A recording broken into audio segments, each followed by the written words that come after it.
How some Christians fall into massive student loan debt traps.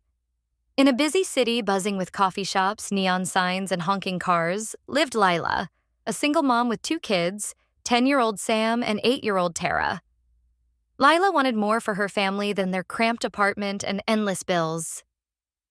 She dreamed of a life where her kids could go to church summer camp or even college one day. One evening, scrolling through her phone, she saw an ad for City Tech University, a sleek campus promising careers in tech and business. It felt like a sign, like God was whispering, "This is your chance." City Tech's tuition was a mountain of money Lila didn't have, but she was determined. "If I get a degree, I can land a job coding apps or managing projects and we'll be set," she told herself. She signed up for student loans, clicking through online forms that promised to cover tuition and more. The loan website glowed with words like, "Invest in your future." And Lila felt hopeful. Lila enrolled in night classes, juggling her laptop and textbooks while Sam and Tara played games on their old tablet. But she faced a tough choice: to be there for her kids, helping with math homework, cheering at Tara's soccer games, or reading bedtime stories. She decided not to get a part-time job. "I can't miss these moments," she thought. Instead, she used extra loan money for groceries, rent, and new sneakers for Sam.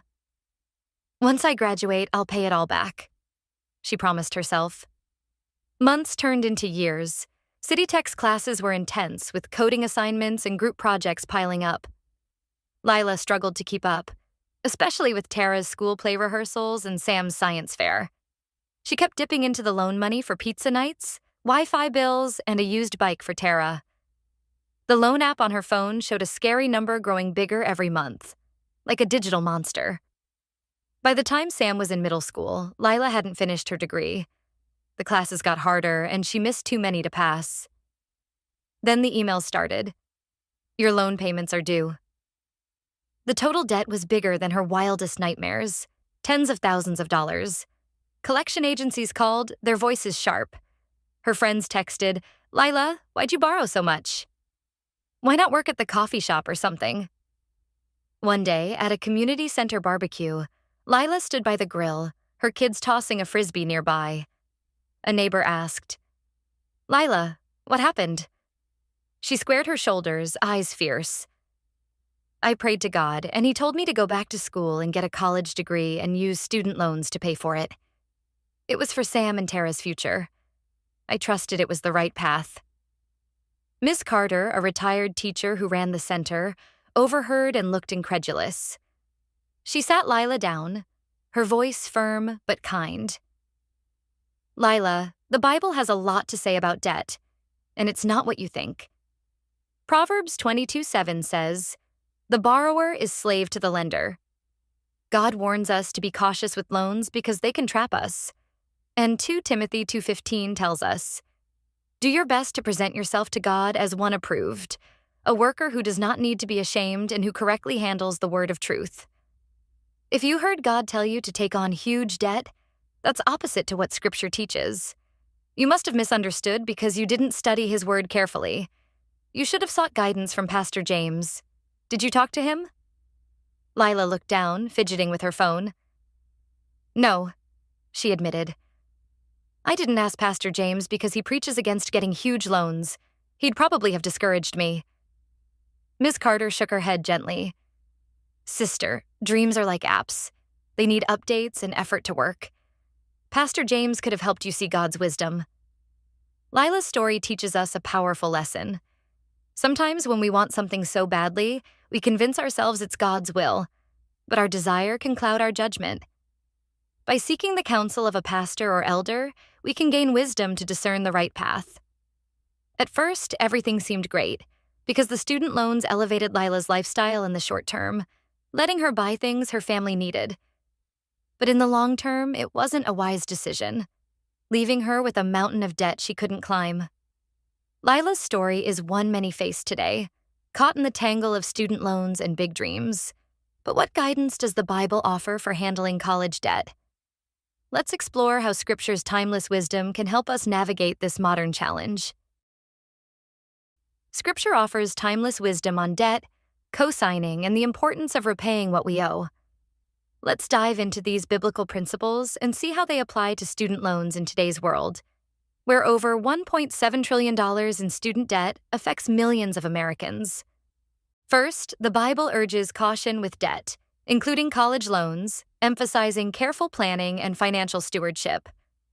Proverbs 22:7 warns, "The borrower is slave to the lender," highlighting how debt, like student loans averaging $37,000 per borrower, can limit our freedom, delay life goals like homeownership, or force career choices driven by repayments rather than passion. Romans 13:8 encourages us, "Owe nothing to anyone, except for your obligation to love one another," suggesting we avoid debt where possible and approach borrowing with a clear repayment plan. Jesus' teaching in Luke 14:28-30 about counting the cost before building a tower applies directly to college.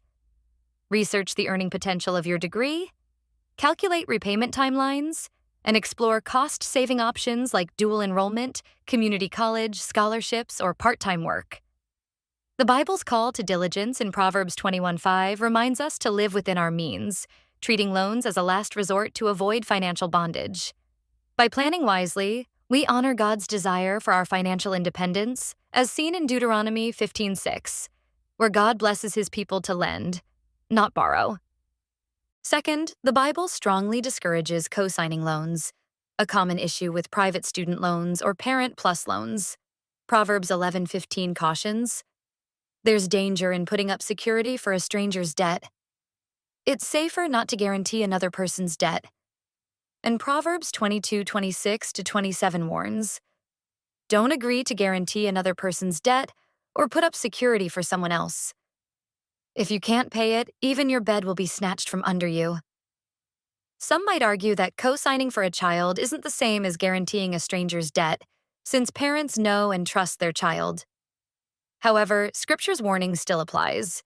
Co-signing for a child remains risky because it makes parents equally responsible for repayment, potentially jeopardizing their financial stability if the student struggles with unemployment, underemployment, or financial irresponsibility, challenges many graduates face in today's economy. Proverbs 17:18 calls it senseless to pledge for another's debt, as even well-intentioned children may face unforeseen circumstances, leaving parents to cover payments or face credit damage. Beyond finances, co-signing can strain family relationships if repayment disputes arise, undermining the love and unity Scripture promotes. Parents should assess the student's responsibility, the loan terms, and their own ability to absorb the debt without risking retirement or savings. Ideally, encourage students to rely on federal loans, which don't typically require co-signers, or seek scholarships to avoid putting family at risk. If co-signing is unavoidable, set clear repayment expectations to align with biblical wisdom. Third, the Bible condemns failing to repay debts, viewing it as a matter of integrity and justice. Psalm 37:21 declares, "The wicked borrow and never repay, but the godly are generous givers," contrasting the dishonesty of defaulting with the integrity of honoring obligations. Ecclesiastes 5:5 reinforces this, stating, "It is better not to make a vow than to make one and not fulfill it," applying to loan agreements we sign. Defaulting on student loans can lead to wage garnishment, damaged credit, or legal action, echoing Proverbs 22:26's warning of losing possessions. Defaulting on student loans can also burden taxpayers who may bear the cost of unpaid debt through forgiveness programs, contradicting the biblical call to integrity in Psalm 37:21, which says, "The wicked borrow and do not repay." However, Scripture balances accountability with mercy, as seen in Exodus 22:25, which prohibits exploiting the poor through interest. For those in genuine hardship, this supports seeking fair solutions like income-driven repayment plans or, in extreme cases, loan forgiveness programs. If repayment becomes impossible, communicate proactively with lenders to explore deferment or forbearance, reflecting the integrity God expects, even in difficulty. The parable of the unforgiving debtor in Matthew 18:23-35 reminds us that while God forgives our debts, He expects us to act justly and mercifully toward others, including lenders. In today's context, college debt is a massive challenge, driven by high tuition costs and cultural pressure to attend college without always questioning its necessity. The Bible's call to wisdom challenges this, encouraging students to consider alternatives like vocational training or affordable programs that align with their goals. Personal responsibility remains key. So, how can we apply these principles practically? Before borrowing, research dual enrollment programs to earn college credit in high school. Explore affordable options like community colleges, seek out scholarships and grants, and borrow only what you can repay based on your career's projected income. For cosigners, avoid pledging unless you're prepared to repay the loan, and discuss risks and expectations upfront. For repayment, prioritize loan payments as a moral obligation, seeking assistance in hardship but never ignoring the debt. Long-term, build habits like budgeting and saving to avoid future debt, and advocate for just policies, reflecting biblical values of stewardship and justice. By approaching college loans with caution, avoiding the risks of cosigning, and striving to repay with diligence, we can navigate student debt in a way that honors God's call to integrity and financial freedom. Let's take these lessons to heart, making wise choices that build a secure future while reflecting our faith.